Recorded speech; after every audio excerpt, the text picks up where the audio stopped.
जय हिंदू राष्ट्र।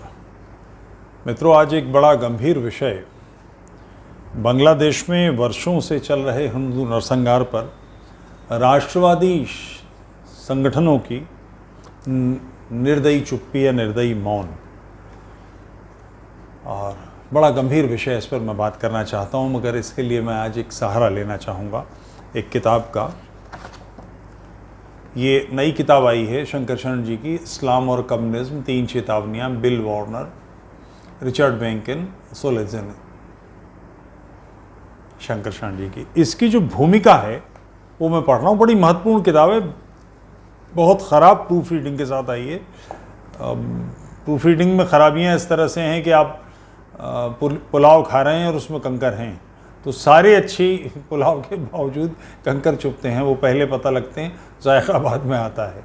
तो ये है, बहरहाल किताब ही पढ़ने वाली है। वॉइस ऑफ इंडिया से छपी है और इसका मैं फ़ोन नंबर दे रहा हूँ। दिल्ली की प्रिंटर हैं वॉइस ऑफ इंडिया, जिन्होंने पूज्य रामस्वरूप जी का सारा साहित्य छापा है, सीताराम गोयल जी का सारा साहित्य छापा है। 011-2327-8034, रिपीट कर रहा हूँ, 2327-8034, 2/18 अंसारी रोड, विजया बैंक के पीछे, ये पुरानी दिल्ली में है। यहाँ से ये पुस्तक पाई जा सकती है।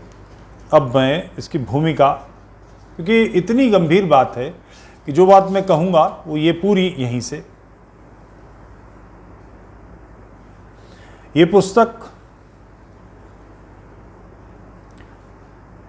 प्रकाशित होते समय अफ़गानिस्तान में तालिबान पुनः सत्तासीन हो गए। उन्हें ख़त्म करने के लिए ही दुनिया के सर्वोन्नत देशों की आधुनिकतम सेनाएं वर्षों वहाँ रहीं।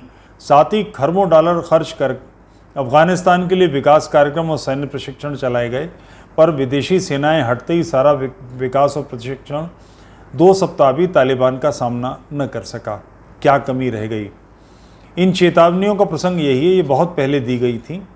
यदि उन पर ध्यान दिया जाता तो अनेक देशों में अपने ही लोगों द्वारा अपने लोगों पर बेहिसाब बर्बरता रोकी या बहुत कम की जा सकती थी। सीरियाई लेखिका डॉक्टर वफा सुल्ताना ने 12 साल पहले इस पर ध्यान दिलाया था। अपनी किताब एक गॉड हू हेट्स में उन्होंने लिखा है कि वे मुस्लिम देशों में जनसंहारक हथियार खोजने नष्ट करने के लिए, यानी यूरोपियन कंट्रीज़, अमेरिका, जाते रहे, परंतु वह नहीं मिलता, क्योंकि उन्हें नहीं मालूम कि वो कहाँ छिपे हुए हैं। यदि अरब देशों की स्कूली किताबें खोलकर पन्ने दर पन्ने, किताब दर किताब ध्यान से पढ़ना शुरू करें, तब समझ में आएगा कि मानवता का संहार करने की समर्थ रखने वाले हथियारों का ज़ख़ीरा वही किताबें हैं। वफा के अनुसार मुसलमानों में आतंकी मानसिकता पैदा करने वाले स्कूल पूरी पृथ्वी पर मौजूद किसी भी हथियार फैक्ट्री से अधिक खतरनाक हैं। इसी तरह की परोक्ष बात एक पाकिस्तानी राजदूत ने भी की थी। संयुक्त राष्ट्र परिषद में अंतर्राष्ट्रीय शांति व सुरक्षा विषय पर बोलते हुए 9 सितंबर 2008 वहाँ पाकिस्तान के राजदूत अब्दुल्ला हुसैन हारून ने कहा था कि आतंकवादियों पर दारुल उलूम देवबंद के मौलानाओं का प्रभाव है। हारून ने कोई नई बात नहीं कही। 20 साल पहले जब तालिबान ने बामियान की ऐतिहासिक बुद्ध प्रतिमाओं को तोपों से उड़ा दिया, तभी से देवबंद को अंतर्राष्ट्रीय कुख्याति मिली थी, लेकिन न भारत न पश्चिमी देशों ने उस पर कुछ किया। सबने मुख्यतः अरबों खरबों की सैन्य परियोजनाएं ही चलाईं, लेकिन जिस मतवाद, ये बड़ा गंभीर वाक्य है, लेकिन जिस मतवाद की समीक्षा कर उन लोगों को मुक्त करने की कोशिश की जानी थी, उसे यथावत सक्रिय छोड़ दिया गया। परिणाम सामने है। आम अमरीकी, यूरोपीय, भारतीय नेता व बुद्धिजीवी वो सच पूर्णता नहीं समझ सकते जो वफा सुल्ताना ने लिखा है। वो लोग मुस्लिम दुनिया में नहीं रहते, इस्लामी मानसिकता नहीं जानते, उन्हें उस नैतिक विघटन का कोई अंदाज़ा नहीं है जो अरबी समाजों के जीवन के हर पक्ष को प्रभावित करता रहता है। इस प्रसंग में सोवियत उदाहरण भी कई तरह से प्रासंगिक है। पिछले वर्ष जिस तरह अमेरिका, यूरोप में सड़कों पर और शिक्षा संस्थानों में विध्वंस हुआ, उसने दिखाया कि मतवादी जिद के सामने पुलिस प्रशासन आदि भी बेबस हो जाते हैं। वही स्थिति भारत में है। पश्चिमी मीडिया और विश्वविद्यालयों में मतवादी संक्रमण और प्रसार ने अच्छे खासे लोगों को भ्रमित कर दिया है। वही स्थिति भारत में भी है। यहाँ प्रसिद्ध विश्वविद्यालयों में भारत तेरे टुकड़े होंगे इंशाल्लाह इंशाल्लाह के नारे लगते हैं और प्रभावशाली बुद्धिजीवी उसका बचाव करते हैं। कश्मीर में विध्वंस से लेकर नागरिकता संशोधन कानून का विरोध, तबलीगी जमात या तबलीग, तालिबान का बचाव आदि विविध मामलों में यह दिखता रहता है। अतः ये चेतावनियां बड़ी प्रासंगिक हैं, जिनकी उपेक्षा करना भयंकर भूल रही है। हानिकारक साम्राज्यवादी मतवादों से लड़ना सुई की लड़ाई है, जिसमें तलवार काम नहीं आ सकती। तलवार की अपेक्षा सुई सस्ते भले होती है, परंतु वो उसके उपयोग की भी साधना करनी होती है, पर प्रशिक्षण लेना पड़ता है। ये काम दशकों से उपेक्षित है, जिसकी कीमत लाखों निरीह निर्दोष लोगों को अपनी जान, मान सम्मान, घर परिवार खोकर चुकानी पड़ती है। कम्युनिज्म और राजनीतिक इस्लाम साम्राज्यवादी मतवाद हैं। दोनों का घोषित लक्ष्य पूरी दुनिया को अपने मत में लाना, असहमत लोगों का खात्मा करना रहा है। उनकी पार्टियां, फौज और लड़ाकू दस्ते आदि उनके औजार भर हैं। ध्यान रखें, बड़ा गंभीर वाक्य है। उनकी पार्टियां, फौज और लड़ाकू दस्ते आदि उनका औजार भर हैं। और वे लड़ाई पार्टियां या दस्ते अपने आप में सब कुछ नहीं है। वो जिन विचारों से चालित होते हैं वो मूल तत्व है। जो कम्युनिस्ट क्रांति पूंजीपतियों का खात्मा अथवा जिहाद और उसके लिए मनमानी हिंसा और छल प्रपंच की प्रेरणा देते हैं। इसलिए वफा सुल्ताना के अनुसार सबसे ज़रूरी काम यह था कि सारी अरब इस्लामी पाठ्यपुस्तकों, पत्र पत्रिकाओं के डाइजेस्ट आदि को विश्वसनीय तरीके से अंग्रेजी में सामने लाएं। यूरोपीय देश भी अपनी अपनी भाषाओं में उन्हें अनुदित कराएं। यही भारत में देवबंदी मदरसों एवं तबलीगी जमातों जैसे विविध संस्थानों के साहित्य के संबंध में करने योग्य है। तभी पता चलेगा कि दुनिया का सामना किस समस्या से है। यह न केवल पश्चिमी और भारत जैसे देशों के हित में है, बल्कि स्वयं मुस्लिम समाजों की भलाई सोचने से पहले उनकी स्थिति ठीक ठीक समझना जरूरी है। केवल अपनी सद्भावना और कल्पना से उपाय करना सदैव निष्फल और प्रतिकूल होगा। ये लीबिया, इराक, सीरिया, अफगानिस्तान से लेकर कश्मीर तक बार बार हुआ है। जैसा नवीनतम रूप में अफगानिस्तान में दिखा, जिहादी आतंकवाद के विरुद्ध लड़ाई में जिहादियों का मनोबल ऊंचा और उनसे परेशान लोगों का मनोबल नीचा रहा है। यह उन भ्रमों के कारण है जिसमें दोनों पक्ष अपने अपने तरह से प्रभावित होते हैं। नेपोलियन ने कहा था कि किसी युद्ध में लड़ाकों के मनोबल और उनकी नैतिक ताकत में वही संबंध है जो 10 और 1 में होता है, किंतु इस पहलू पर विचार नहीं हुआ है।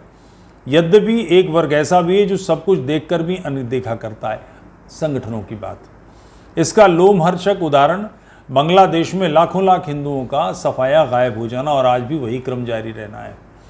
ये गत 7 दशकों से अनवरत है, पर दुनिया की कौन कहे, ठीक भारत में भी इस पर मर्मभेदी चुप्पी रही है। किसी शासक, नेता, दल, मीडिया, अकादमी ने उनका नोटिस भी नहीं लिया। कुछ करना तो दूर की बात है। बांग्लादेश में क्रमशः हिंदू विनाश की सच्चाई सभी कुछ न कुछ जानते हैं, इसलिए चुप हैं।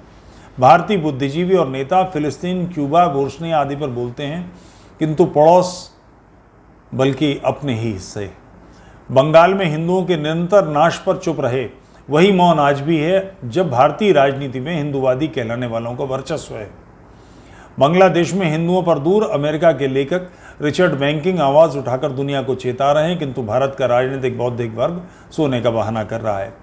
रिचर्ड बैंकिंग अपने लंबे अवलोकन से बांग्लादेश के संदर्भ में वही चेतावनी दे रहे हैं जो सोल्जनित्सिन ने कम्युनिस्ट रूस पर दी थी। बैंकिंग के अनुसार यदि बांग्लादेश से हिंदुओं का सफाया पूरा हो गया तो भारत और अमेरिका भी इससे बच नहीं सकेगा। ये चेतावनी वैसे लोगों को अटपटी लगेगी जो राजनीतिक इस्लाम, उसके इतिहास, लक्ष्य, नीतियाँ और कटिबद्धता से अनजान हैं। दुर्भाग्यवश भारत, यूरोप, अमेरिका में आम नेता, पत्रकार, जज, प्रशासनिक अधिकारी आदि सब ऐसे ही हैं जैसे प्रायः निराधार पर सुखद बातें बोलकर सांत्वना देते हैं। इसी कारण तालिबान से लेकर तबलीगियों तक का मनोबल ऊंचा रहता है और अमेरिकी प्रशासन से लेकर संघ परिवार तक का मनोबल नीचा रहता है। दुनिया पे कब्जा करने की दो टूक घोषणा करने वाले, बेलाग बोलने और करने वाले इस्लामी नेता, संगठन और सेमिनरी बढ़ते चले जाते हैं। अभी तालिबानों के पक्ष में बोलने वाले भारतीय मुस्लिम नेताओं ने फिर ये दिखाया। इनकी मौखिक आलोचना भी सत्ताधारियों ने नहीं की। सत्ताधारी से अभिप्राय यहाँ भाजपा है, जो उनको हमारे पूर्वज एक थे जैसी बचकानी बातों से जीतना चाहते हैं। इसी आत्म प्रवंचना से मनोबल की प्रतिकूलता जुड़ी है। सत्य का सामना न करना भयंकर भूल है। दशकों के अंतर्राष्ट्रीय अनुभव के बाद भी सारी बातें अमेरिकन गलती, पाकिस्तानी धोखा, भ्रष्टाचार, भौगोलिक स्थिति आदि की हो रही है। तालिबान की अपनी प्रेरणा पर चर्चा शून्य है। भारत में कुछ लोग संघ परिवार को हिंदू तालिबान कहकर लांछित करते हैं, जबकि मूल तालिबान पर आदर भाव रखते हैं। खुद संघ परिवार में भी तालिबान देवबंदी पर कुछ कहने में संकोच होता है। मनोबल की यह दुर्दशा मनुष्य मुख्यतः वैचारिक शैक्षिक कार्यक्रम की उपेक्षा के कारण है। निसंदेह केवल वैचारिक संघर्ष से दुनिया पर कब्जे का मंसूबा रखने वाली ताकतें काबू में नहीं आएंगी। भौतिक लड़ाई जरूरी होगी, किंतु वो सफल तभी होगी जब शत्रु के प्रति भ्रम न हो। वैश्विक जिहाद केवल हथियारबंद लड़ाई नहीं है। डॉक्टर बिल वार्नर ने इस्लामी मूल ग्रंथों और इतिहास वर्तमान का गहन अध्ययन करके पाया है कि जिहाद, ध्यान से सुनिएगा, जिहाद एक सर्वतोमुखी गतिविधि है। आज दुनिया में हथियारबंद जिहाद कुल जिहाद का 2% भी नहीं है। लगभग सारा जिहाद शांतिपूर्ण तरीके से हर्निश हो रहा है। शिक्षा, मीडिया, लोकतांत्रिक राजनीति, सामाजिक सांस्कृतिक गतिविधियों आदि हर क्षेत्र में जिहाद सक्रिय है।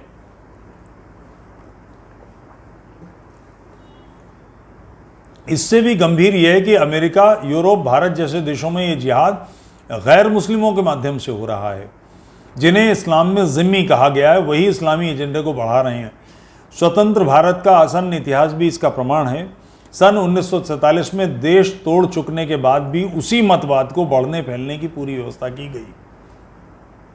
उसे क्रमशः अधिकाधिक विशेष सुविधाओं, उसके सेमिनरियों, प्रशिक्षण संस्थानों का विकास और तुलना में हिंदुओं को धीरे धीरे दूसरे दर्जे के नागरिकों में बदल डाला गया। ये सब किसी औरंगजेब या बिन लादेन के हाथों नहीं, बल्कि बड़े बड़े राजनीतिक दलों के हिंदू नेताओं द्वारा हुआ है। ये दल लगभग संपूर्ण हिंदुओं के हैं।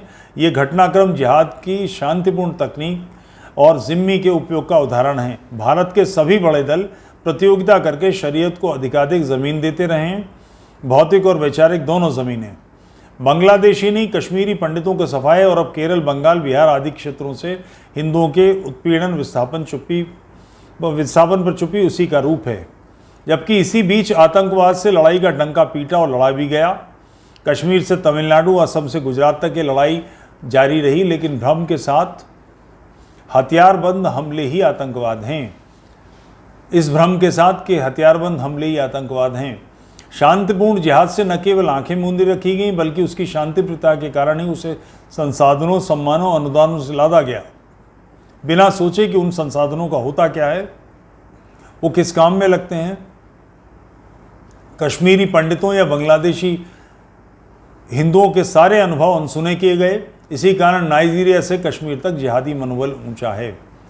ये उसी पुरानी कहानी का स्मरण कराता है कि एक भयंकर राक्षस किसी हथियार से न मरता था, क्योंकि उसके प्राण उसके शरीर में नहीं, बल्कि किसी पर्वत में रहने वाले तोते में रहते थे। आज जिहादी आतंकवाद वैसा ही राक्षस है जिसे ख़त्म करने में आधुनिकतम हथियारों से सजी सेनाएं असमर्थ हुई हैं। आतंकवाद के विरुद्ध युद्ध इसलिए अभी तक निष्फल रहा है। इस आतंकवाद के प्राण उन तालिबानी, आईएसएस, अलकायदा, इंजन मुजाहिदीन आदि के सरगनाओं में नहीं बसते जिन्हें मार मार के जिहाद को हराने की कोशिश होती है। एक ओसामा, एक बगदादी आदि को मारने में करोड़ों अरबों डॉलर और हज़ारों सैनिकों को सुहा किया गया है, पर स्वयं मुस्लिम नेताओं की बातें उपेक्षित की गईं। जैसे दिल्ली जामा मस्जिद के इमाम बुखारी ने बड़े फ़ख्र से भाषण दिया था कि एक ओसामा मरेंगे तो 100 पैदा होंगे। उसने सच कहा था। उसामा को मार डालने के बावजूद बिल्कुल अनाम किस्म के जिहादियों ने अफ़गानिस्तान पर कब्ज़ा कर लिया। इसी तरह इसी बुखारी ने जामा मस्जिद से ये घोषणा 18 जुलाई 2004-06 में की थी, हम मुसलमानों ने इस देश पर 800 बरस तक राज किया है, इंशाअल्लाह हम फिर करेंगे। ला हौल वला कुव्वत। ये सब कहने वाले वे अकेले मुस्लिम, ये उनकी किताब नहीं है, मैंने अपनी तरफ जोड़ा है। ये सब कहने वाले वे अकेले मुस्लिम नहीं हैं, लेकिन उस पर शासकों, बौद्धिकों का क्या कहना है, वो चुप रहते हैं। फिर उन्हीं नेताओं की वो मांगे पूरी करते रहते हैं। इसी के परिणामों को समझने के लिए इन चेतावनियों पर ध्यान देना आवश्यक है। तालिबान या आईसिस के पीड़ितों को अफगानिस्तान से लेकर भारत और अरब तक ये बताना चाहिए कि उन्हें उस साम्राज्यवादी मानसिकता के स्रोत को ही नकारना होगा, वरना जीतना कठिन है। जैसे कम्युनिस्ट मैनिफेस्टो या लेनिनवाद को आदर देते रहकर सोवियत कम्युनिज्म का पतन कठिन होता, वैसे ही शरीयत, देवबंदी मदरसे और तबलीगी मौलानाओं को मान पुरस्कार देकर मोहम्मदवाद और जिहाद को हराना मुश्किल है। यहाँ मैं एक चीज़ निवेदन करता चलूँ। केरल का एक इस्लामी लीडर था 47 से पहले का, जिसे साउथ का जिना कहा जाता था, उसको राज्यसभा में लाया गया कांग्रेस की तरफ से। भारत रत्न नहीं दिया गया, बाकी सारे पुरस्कार दिए गए। ये सच्चाई है। ये सबक जांच परख करके ही सही लड़ाई हो सकेगी, तब लड़ाई बेहद सस्ती, शांतिपूर्ण और अहिंसक भी होगी। किसी मतवाद की गलती और बुराइयां दिखाना सहज शैक्षिक काम है।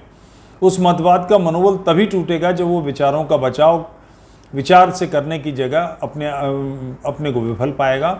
ये वैचारिक लड़ाई सहजता से हो सकती है, केवल डटने भर की ज़रूरत है। तभी मुस्लिम समाजों के अंदर भी मुक्तिकामी स्वरों को बल मिलेगा। अभी तक वो विवश हैं, क्योंकि गैर मुस्लिम स्वतंत्र समाज भी इस्लामी मतवाद की आलोचना को प्रोत्साहन नहीं देता। यहाँ याद करें कि सोवियत संघ पर हिटलरी हमले से भी वहाँ कम्युनिज्म कमज़ोर नहीं हुआ, किंतु सोलेज़नित्सिन की एक सत्य कथा इवान डेनिसोविच के जीवन का एक दिन 1962 में छपी थी, ये किताब से उसकी नींव हिल गई। तब से सोवियत और अन्य कम्युनिस्ट देशों के सत्यनिष्ठ लेखकों ने कम्युनिस्ट मतवाद और उसकी करनी की संपूर्ण तस्वीर सबको दिखाने की कोशिश की। उन्हें पश्चिमी स्वतंत्र समाजों ने समर्थन दिया, तभी से कम्युनिज्म का मनोबल कमज़ोर होने लगा। वो सच्चाई का सामना नहीं कर सकता था, जबकि हिटलरी हमले को उसने झेल के हरा दिया। यही बात राजनीतिक इस्लाम के लिए उपयुक्त है। ध्यान दें, दुनिया भर के मुस्लिम नेता, संगठन आदि सलमान रुश्दी, तस्मीलिया नसरीन, वफा सुल्ताना, अयान यूसी अली जैसे अदद लेखों पर जितना भड़कते हैं, उसका शतांश भी अमेरिका, यूरोप के सैनिक हस्तक्षेपों में नहीं। कारण यही है कि रुश्दी या सुल्ताना की बातें इस्लामी मतवाद की असली कमज़ोरी उजागर कर देती हैं, जिसका उत्तर किसी मुस्लिम मौलाना, सेमिनरी के आदि के पास नहीं है। वो सैनिक लड़ाइयों, गोलीबारी से बेपरवाह रहते हैं, क्योंकि उनका मतवाद उसका स्वागत करता है, उसमें सिद्ध है। जिहाद में मर जाना इस्लाम में सर्वोत्तम काम का बताया जाता है, जिससे जन्नत मिलने का प्रलोभन देकर लड़कों को जिहादी बनाया जाता है। लेकिन ये पूरा मतवाद भ्रम है, हानिकारक है और उसकी विचारधाराएं बोगस हैं। इसके प्रमाणों का उत्तर किसी मुस्लिम नेता के पास नहीं है, इसलिए वे ऐसे लेखकों और लेखन को छल बल हिंसा से रोकते हैं। इस्लामी मतवाद की असत्यता, अवैज्ञानिकता और केवल छल प्रपंच धमकी आधारित होना, यही वो दुर्बल बिंदु है जिसे बेधड़क सामने लाना जरूरी है। तभी इस्लाम की कैद में पड़े मुसलमानों में भी उसके प्रति संदेह पैदा होगा। वो देख सकेंगे कि नामी गिरामी मौलानाओं के पास भी धमकी और दावे के सिवा कोई दलील या सबूत नहीं है। लेकिन पश्चिमी देश और भारत भी तस्लीमा या वफा जैसे सत्यनिष्ठ मुसलमानों को दूर रखते हैं और तबलीगी देवबंदी मौलाना को मंच पुरस्कार देते हैं। ये प्रतिकूल साबित हुआ है। ये चेतावनी दोहराए और फैलाए जाने की ज़रूरत है। एक विचित्र बात यह भी है कि पश्चिमी और भारतीय आम जनता धीरे धीरे असलियत समझ रही है, पर नेता और बौद्धिक की नज़रें चुराते हैं। 4 दिन और सुख से रहने की लालसा में और सुविधाजनक प्रश्नों से कतराते हैं। इस तरह पूरे समाज और नई पीढ़ी को एक साम्राज्यवादी सुरसा के लिए छोड़ देते हैं। इसी को 100 साल पहले श्री अरविंद ने चिंतन शक्ति का ह्रास, विचार करने की अक्षमता और अनिच्छा और हिंदुओं का चिंतन फोबिया कहा था। इसे ही उन्होंने हिंदू समाज की सबसे बड़ी समस्या कहा था। तुलना में विदेशी शासन को भी छोटी समस्या माना। आज देखें कि वो कितनी सटीक बात थी। पहले तो खिलाफत जिहाद को समर्थन 1919 और 22 के बीच में देकर मृतपराय राजनीतिक इस्लाम को हवा देना, ये पाप गांधी ने किया था। फिर देश विभाजन कर लेना और पुनः शेष भारत में वही प्रक्रिया चलाना, ये सब चिंतन शक्ति का लोप नहीं तो और क्या है। कोई विकास इसकी क्षतिपूर्ति नहीं कर सकता। ये कश्मीर में अरबों खरबों डालकर शून्य उपलब्धि से भी स्पष्ट है। वस्तुतः हिंदू समाज गत 100 सालों से आत्म प्रवंचना में डूबता गया है। कम्युनिज्म, इस्लाम और चर्च मिशनरी तंत्र तीनों प्रकार के साम्राज्यवादों को उसकी घोषित कथनी करनी से, जानने समझने से भी उदासीन, उल्टे उन तीनों की काल्पनिक मीठी व्याख्या करता रहा है। यहाँ तक कि सीधी भौतिक चोट पर भी उन्हें अतीत वर्तमानों की कुछ आतताई, भटके हुए अतिवादी आदि कहकर खुद को भुलावे में डालता रहा है। ये आम जनता ने नहीं बल्कि मुख्यतः नेताओं ने किया है। उन्हीं के प्रभाव में समाज भी भ्रमित हुआ। ये गांधी से लेकर आज तक चल रहा है। अधिकांश लोकतांत्रिक देशों के नेता लंबे समय से नियमित घटने वाली घटनाओं, बयानों, गतिविधियों को एक पैमाने से नहीं देखते। ये संगठनों के संदर्भ में है। सुविधा अनुसार पैमाने बदलते रहते हैं। निकट की घटना के मूल्यांकन के लिए एक और दूर की घटनाओं के लिए दूसरा पैमाना। सोलजेनित्सिन के शब्दों में, हम उसे अधिक बड़ी विपदा, अधिक कष्टकर और कम सह नहीं समझते जो वास्तव में बड़ी, अधिक कष्टकर और कम सह है, बल्कि जो हमारे निकट है। वो सब जो हमसे दूर है, जो आज ही इसी तरह हमारे द्वारे पर आए धमकने वाली नहीं, चाहे उसमें कितनी भी कराह हो, घुटी हुई चीखें हों, नष्ट जीवन हो, यहाँ तक कि उसमें लाखों लोगों का जीवन ही क्यों न शामिल हो, उसे हम कुल मिलाकर बिल्कुल सही नहीं समझते हैं। यही बांग्लादेश से लेकर पाकिस्तान, अफगानिस्तान, ईरान, नाइजीरिया तक चल रहे जिहाद पर भारतीय और पश्चिमी संगठनों की, राज्यों की, देश के नेतृत्व की नीति रही है। सोलजेनित्सिन ने कम्युनिस्ट रूस और यूरोप की हालत की तुलना करते हुए कहा था, जो स्थिति एक देश में अविश्वसनीय उन्नति का सपना लगती है, वही दूसरे देश में शोषण उत्पीड़न बताकर हड़ताल की मांग करती है। व्यक्तिगत अपमान के पैमाने भी भिन्न हैं। कभी कभी एक व्यंग या उपेक्षा भरी दृष्टि अधिक अपमानजनक लगती है, जबकि दूसरों का सामूहिक संहार भी दुर्भाग्यपूर्ण घटना जैसी क्षम हो जाती है। कश्मीरी पंडितों के अपने ही घर में सफाई को हमारे बौद्धिकों नेताओं ने और क्या समझा। फिर भी दूर के व्यक्ति के दुख के प्रति इस नाम समझी की शिकायत करना व्यर्थ है। मनुष्य ऐसा ही बना है, लेकिन आज पूरी मानवता जुड़कर एक संहिता में बदल गई है। एक ऐसी नासमझी विध्वंस का खतरा उपस्थित करती है। एक मानवता 4 या 2 भी मूल्यों को रखकर बनी नहीं रह सकती। तब सोलजेनित्सिन के शब्दों में, हम गति विषमता से फटकर अलग जा गिरेंगे। 2 हृदय वाला आदमी इस दुनिया के लिए नहीं हम साथ साथ एक धरती पर ऐसे रह सकेंगे। किंतु समान मूल्यों के पैमाने कौन निर्धारित करेगा? अच्छे और बुरे विश्वास को परखने की, पहचानने की समान कसौटी और व्यवस्था कैसे बनेगी? कौन बताएगा कि क्या चीज़ मानवता के लिए सही है और किससे बस मामूली खरोंच पर लगती है? ऐसे प्रश्नों पर तभी समुचित विचार होगा जब पहले स्वीकार करें कि मत विश्वासों का, दीन के संदर्भ में मत विश्वासों का मूल्यांकन एक ही पैमाने हो सकता है।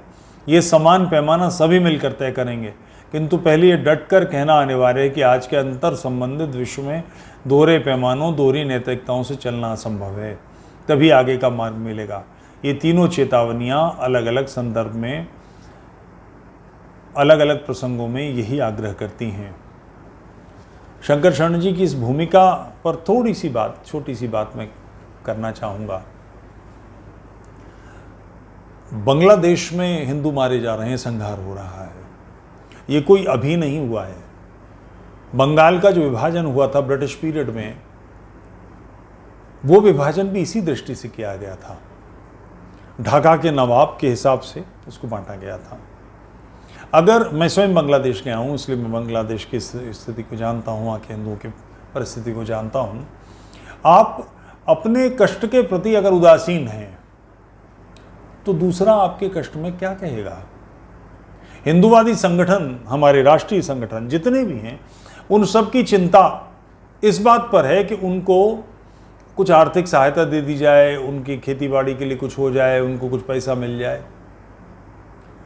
उसको नहीं रोका गया। उसका परिणाम ये हुआ कि बंगाल में, जो इधर का बांग्लादेश से इधर का बंगाल है, यहाँ भी ये स्थिति हुई और पिछले चुनाव में ये स्थिति बनी।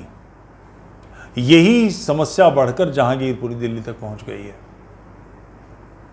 किसी भी गलत मतवाद को कि दुनिया काफिरों से भरी है, जादूगरों से भरी है, इसके बीच में हम ईमान वाले लोग हैं और हमारा फर्ज कुफ्र को खत्म करना है, इस मानसिकता से, इस चिंतन से लड़े बिना इससे निपटा कैसे जा सकता है? तरीका क्या है?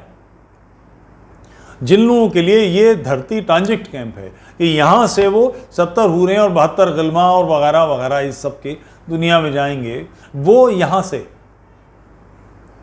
इस धरती को सामान्य सभ्य मनुष्य के लिए रहने लायक छोड़ेंगे? ध्यान रहे, 1500 वर्षों से हो रहा है। इस समस्या के खिलाफ आवाज 100% उठानी पड़ेगी। हो क्या रहा है? विश्व इस समस्या से नहीं निपट पा रहा है, तो नतीजे में जो इसके शिकार हैं, अनवर शेख साहब का जुमला है कि किसी इस्लाम का सबसे पहला शिकार मुसलमान होता है, तो उसके जो शिकार हैं उन्हें दबोचा जा रहा है। अमेरिका क्या करेगा कि पाकिस्तान का वीजा, पाकिस्तान का पासपोर्ट जिसके पास है, अफगानिस्तान का पासपोर्ट जिसके पास है, सीरिया का पासपोर्ट जिसके पास है, इराक का पासपोर्ट जिसके पास है, उसे घुसने नहीं देगा। इससे काम बनेगा क्या? इस्लामी इंस्टीट्यूशंस काम कर रहे हैं वहां लगातार, जो इसी विचारधारा को बढ़ा रहे हैं। उस विचारधारा को जानने वालों के सामने अमेरिका का पिछला इडियट प्रेसिडेंट, मैं ट्रम्प साहब की बात नहीं कर रहा हूं, उससे पिछला प्रेसिडेंट अरब कंट्रीज के बारे में जाकर बोलता है कि इस्लाम की गलत व्याख्या करने वाले आतंकवादियों से लड़ना है। अरे वो अरबी जानने वाले लोगों, उन्हें पता है उनकी किताब में क्या लिखा है। वहां का युवराज उस सिस्टम को बदलने की बात कर रहा है और आप उसे गलत व्याख्या बता रहे हैं। इसलिए शत्रुबोध बिल्कुल स्पष्ट होना चाहिए। ये विचारधारा की लड़ाई है। विचारधारा की लड़ाई में पहली जीत खोपड़ी में करनी पड़ती है। अगर आपका मनोबल नीचा है, आप उसकी गलतियां नहीं निकाल सकते, उसमें दब पिचक के बात करते हैं, आपकी पीठ दीवार से लगी है, तो आप वार कैसे करेंगे? इसको पराजित कैसे करेंगे? इसको पराजित करना है तो अनिवार्य चीज है, इसकी कमियां निकालिए। और ध्यान रखिएगा, मुसलमान उसका शिकार है, उसको निशाना बनाने का कोई मतलब नहीं। करेक्शन जहां होना है वहां करेक्शन कीजिए। इस किताब के बारे में जिसे मैंने अभी आपके सामने पढ़ा है, वॉइस ऑफ इंडिया से छपी है और इनका नंबर एक बार फिर बता रहा हूं, 011-2327-8034, 2/18 अंसारी रोड, विजया बैंक के पीछे। किताब का नाम है इस्लाम और कम्युनिज्म। और आप में से कोई भी मुझे इसके लिए नहीं कोसेगा कि इसमें प्रूफ रीडिंग बहुत ख़राब है, बहुत सारे पत्थर हैं इस पुलाव में, प्रूफ रीडिंग मैंने नहीं की, मगर किताब बहुत ज़ोरदार है, ज़रूर पढ़नी चाहिए। इस किताब को पढ़ेंगे, जो बात मैं अफ़गानिस्तान के संदर्भ में कहना चाह रहा हूँ, जो बांग्लादेश के संदर्भ में कहना चाह रहा हूँ, जो पाकिस्तान के संदर्भ में कहना चाह रहा हूँ, जो कश्मीर के संदर्भ में कहना चाह रहा हूँ, ये एक बड़े प्रोस्पेक्टस के साथ, एक बड़े कैनवस के साथ इस पर बातचीत इस किताब में की गई है। बड़ी महत्वपूर्ण किताब है, गंभीर किताब है। इसका मूल्य भी मैं आपको बताता हूँ, 250 रुपया है। इस पुस्तक को ज़रूर मंगवाइए, इस किताब को सफल कीजिए। और जो लोग मंगवाएं वो ज़रूर फ़ोन के साथ कहिएगा कि भैया प्रूफ रीडिंग तो सही कर लो, इतनी पूरी प्रूफ रीडिंग के साथ किताब भेजोगे तो पढ़ने में असुविधा होती है। यूट्यूब चैनल तुफैल चतुर्वेदी को सब्सक्राइब कीजिए, लाइक कीजिए, सपोर्ट कीजिए और मेंबरशिप अवश्य लीजिए। जय हिंद राष्ट्र।